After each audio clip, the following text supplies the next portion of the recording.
తిరిగి BCN news కి స్వాగతం. మదన్ మోహన్ అనే వ్యక్తితో 2016లోనే తాను విడిపోయానని, తర్వాత 2020లో సుభాష్ అనే న్యాయవాదిని వివాహం చేసుకున్నానని దేవాదాయ శాఖ అసిస్టెంట్ కమిషనర్ శాంతి తెలిపారు. ప్రస్తుతం సుభాష్తోనే కలిసి జీవిస్తున్నానని, ఆయనతోనే బిడ్డను కన్నానని పేర్కొన్నారు. తాను విదేశాల్లో ఉండగా తన భార్య వేరే వారితో బిడ్డను కందంటూ మొదటి భర్త మదన్ మోహన్ ఆరోపించిన నేపథ్యంలో విజయవాడలో ఆమె మీడియాతో మాట్లాడారు. వైసీపీ ఎంపీ విజయసాయిరెడ్డిని తాను విశాఖపట్నంలోనే చూశానని, ఆయనతో శాఖాపరమైన అంశాలు మాత్రమే చర్చించానని తెలిపారు. విజయసాయిరెడ్డితో తనకు సంబంధం అంటగడుతూ దుష్ప్రచారం చేయడం అత్యంత దారుణమని పేర్కొన్నారు. ఎవరైతే మదన్ మోహన్ మానిపాటి మా డిపార్ట్మెంట్కి వెళ్ళి కంప్లైంట్ చేస్తున్నారో దాని మీద ఈరోజు నేను క్షుణ్ణంగా మీతో మాట్లాడతాను. మా మ్యారేజ్ 2013లో అయింది. ఇది అరేంజ్ మ్యారేజ్. 2013లో పెళ్ళైంది. 2013 నుంచి మేము ఒక 1 year ట్రావెల్ చేస్తాం. ఆ 1 year ట్రావెల్లో 2 కవల పిల్లలు, నాకు 2 పాపలు. నేను ఇంకా నా లా కంప్లీట్ చేయలేదు. అప్పటికి నేను ఇంకా లాలోనే ఉన్నాను. 2010 నుంచి 2015 వరకు నా లా గ్రాడ్యుయేషన్ నేను కంప్లీట్ చేయాల్సింది. సో లాలోనే నాకు పెళ్ళి అయింది. సో 2014లో నేను కన్సీవ్ అయ్యాను. 2015లో నాకు పిల్లలు పుట్టారు.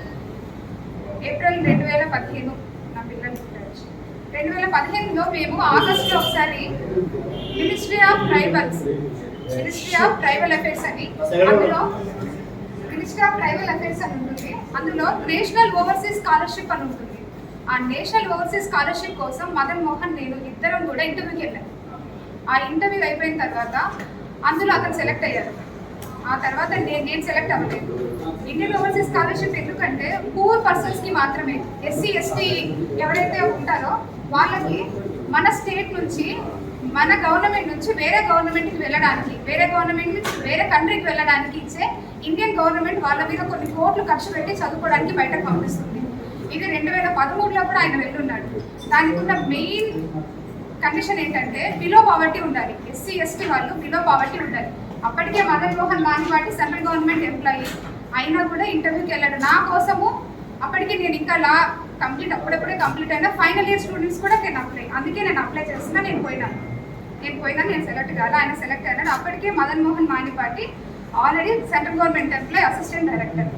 సో దట్ అది సెలెక్ట్ అయిన తర్వాత ఆ రోజు నుంచి within 2 years of span of టైంలోనే మనం యూఎస్కి ఫ్లై అవ్వాలి, ఎవరైతే కనుక ఎగ్జామినేషన్ పాస్ అయి ఉంటారు. ఆ ప్రాసెస్లో నన్ను పెట్టిన మెంటల్ టార్చర్ ఇంకెవ్వరు ఏ అమ్మాయి పడి ఉండదు. నేను చెప్తా ఉన్నా, భార్యగా నేను కాపురం చేశాను కాబట్టి నేను చెప్తా ఉన్నా. మీరు ఎవ్వరు కూడా తెలియదు కాబట్టి మీరు కనీసం వినండి నా వైపు నుంచి. 2016లో ఈ ఎంటైర్ పాన్ ఆఫ్ ద ఎపిసోడ్లో 2016లో నాకు ఖచ్చితంగా ఆయన విడాకులు పత్రం రాశాడు. నేను కూడా రాసిచ్చాను ఆయనకి. ఆ పత్రం మీరు అడగండి, ఇస్తారు ఆయన మీకు. 2016లో మేము ట్రైబ్స్, నేను ఎస్టీ ఎరుకల, ఆయన కూడా ఎస్టీ ఎరుకల. మా ప్రకారంగా మేము రాసుకున్నాం. మా అమ్మ మా నాయన, ఆయనకంటే ఎవ్వరూ లేరు. వాళ్ళమ్మ ఉన్నారు కానీ ఆవిడ కొంచెం మెంటల్లీ సరిగ్గా ఉండరు ఆవిడ. సో ఆయనకంటే ఎవ్వరూ లేరు. వాళ్ళ చుట్టాలు ఉన్నారేమో ఆయన అడిగారు. నా ఇంటికి ఏ రోజు ఎన్నడూ రాలే. కానీ నా పెళ్లి మాత్రం పెద్దలకి అందరూ వచ్చి చేస్తున్నారు. తలా ఒక చేయొచ్చి చేసిన తర్వాత ఎవరు పట్టించుకోలేదు. నేను ఎంతో మంది దగ్గర పోయి చాలా మొర పెట్టుకుని ఎవరు పట్టించుకొని అయిపోయింది. 2016లో విడాకులు ఇచ్చేసినాడు, అయిపోయింది.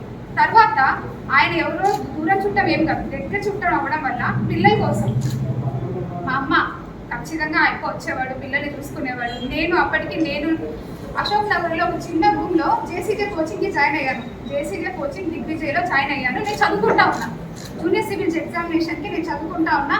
నా తిండి నేను తింటా ఉన్నా. నా ప్రాక్టీస్ నేను చేసుకుంటా ఉన్నా. నంద్యాల పట్టణంలోని చిన్న చెరువు గట్టుపై ఉన్న టూరిస్టు రెస్టారెంట్ని, చిన్న చెరువు పార్కును మంత్రులు ఫరూక్, కందుల దుర్గేష్, జిల్లా కలెక్టర్ రాజ్కుమారి పరిశీలించారు. ఈ సందర్భంగా మంత్రులు మాట్లాడుతూ చిన్న చెరువును మరింత అభివృద్ధి చేయడంతో పాటు నంద్యాల చుట్టూ ఉన్న శైవ క్షేత్రాలన్నింటినీ కూడా అభివృద్ధి చేసి జిల్లాను ఏపీ టూరిజంగా తీర్చిదిద్దేందుకు కృషి చేస్తామన్నారు. గుంటూరు జిల్లా మంగళగిరిలోని తెనాలి ఫ్లైఓవర్ వద్ద రోడ్డు ప్రమాదం చోటు చేసుకుంది. ఆటోను కారు ఢీకొన్న ఈ ఘటనలో బాలుడు అక్కడికక్కడే మృతి చెందాడు. మరో 4గురికి తీవ్ర గాయాలయ్యాయి. అదే మార్గంలో వెళ్తున్న మంత్రి సవిత ప్రమాదాన్ని గమనించి కాన్వాయ్ ఆపి సహాయక చర్యలను పర్యవేక్షించారు. బాధిత కుటుంబ సభ్యులను పరామర్శించి ధైర్యం చెప్పారు. దగ్గరుండి క్షతగాత్రులను ఆసుపత్రికి పంపించారు. బాధితులకు మెరుగైన వైద్యం అందించాలని అధికారులను మంత్రి ఆదేశించారు. ఆషాఢ మాస ఉత్సవాల్లో భాగంగా తుని నియోజకవర్గంలోని లోవ తలుపులమ్మ అమ్మవారిని వివిధ రకాల పుష్పాలతో సుందరంగా అలంకరించారు. శాస్త్రోక్తంగా లక్ష కుంకుమార్చన పూజలు నిర్వహించారు. వేకువజాము నుంచే ఆలయ ప్రాంగణం భక్తజనంతో నిండిపోయింది. వివిధ జిల్లాల నుంచి వచ్చిన భక్తులు అమ్మవారిని దర్శించుకున్నారు.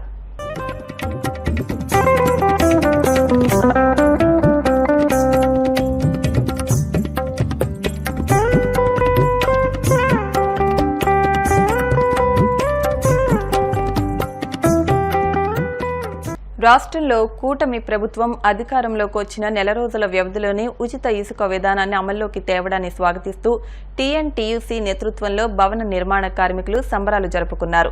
విజయవాడ బొడమేరు వంతెన వద్ద ఉన్న అల్లూరి విగ్రహం వద్ద ముఖ్యమంత్రి చంద్రబాబు, ఉప ముఖ్యమంత్రి పవన్ కళ్యాణ్ చిత్రపటాలకు పాలాభిషేకం చేశారు. ఈ సందర్భంగా వారు మాట్లాడుతూ చంద్రబాబు ఇచ్చిన హామీలను అమలు చేస్తూ సంక్షేమాన్ని అందిస్తున్నారన్నారు.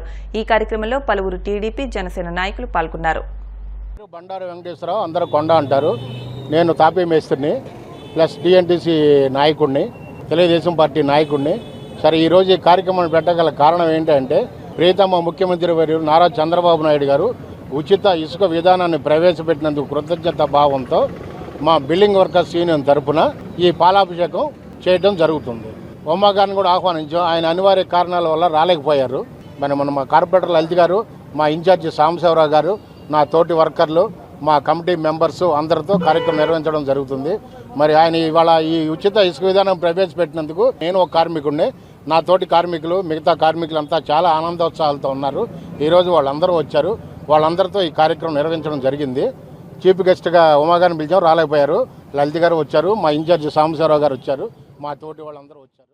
ఆషాఢ మాసం వచ్చిందంటే చాలు భాగ్యనగరంలో బోనాల సందడితో మారుమోగుతుంది. అమ్మ బయలునాదే అంటూ అమ్మవారికి భక్తులు చీర, సారే నైవేద్యాలతో బోనాలు సమర్పిస్తుంటారు. ప్రతి ఏడాదిలాగే ఈసారి కూడా హైదరాబాద్లో బోనాల జాతరలో మహిళలు బోనాలు సమర్పిస్తూ పూజలు నిర్వహిస్తున్నారు. బోనాల సమర్పణ నేపథ్యంలో మహిళలు సాంప్రదాయబద్ధంగా పూజలు నిర్వహిస్తూ అమ్మవారి కృపకు పాత్రులవుతున్నారు.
వార్తలు ముగించే ముందు ముఖ్యాంశాలు మరొకసారి.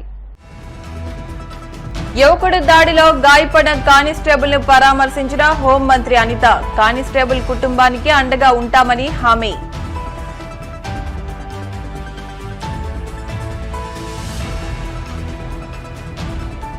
రాష్ట్ర విభజన కన్నా వైసీపీ పాలనలో జగన్మోహన్ రెడ్డి చేసిన విధ్వంసమే ఎక్కువ.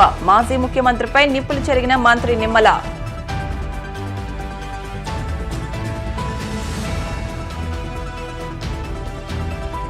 విశాఖలో వైసీపీ నేతల భూ అక్రమాలను వెలికితీసి కబ్జాలకు పాల్పడిన వారి లెక్కలు తేలుస్తాం. త్వరలో వివరాలు వెల్లడిస్తానన్న ఎమ్మెల్యే గంట.